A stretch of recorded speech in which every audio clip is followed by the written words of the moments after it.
Bonjour, je suis Laurence Constantin de l'association Global Earth Keeper. C'est une association qui a but de faire appliquer les lois en termes de protection environnementale et protection animale.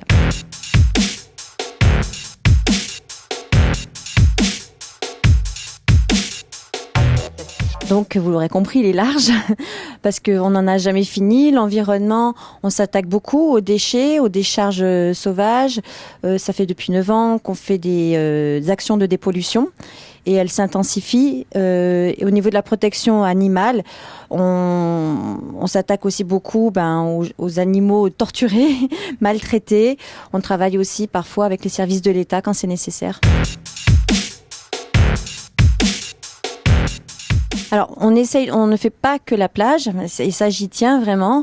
On s'occupe aussi des villages, des bords de route, des rivières, et comme je dis, des décharges sauvages où un amoncellement grandit. Et en fait, le but, c'est pas nous de servir des boueurs, mais d'impliquer les citoyens et aussi les mairies, qu'elles détournent plus le regard quand elles voient ça et qu'elles s'impliquent réellement. On peut voir par exemple que pour les plages les plus usitées par les gens qui sont en vacances ou les gens qui sont en week-end, elles sont de plus en plus propres.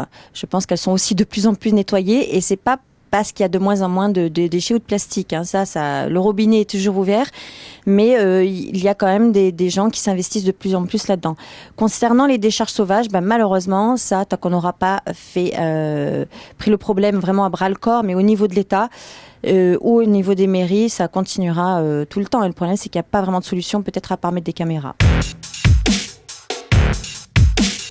De façon mécanique, en fait. C'est pas forcément que les gens sont plus sales ou plus propres que nous, mais de façon mécanique, plus il y a de gens, plus potentiellement on a de chances de retrouver de la pollution.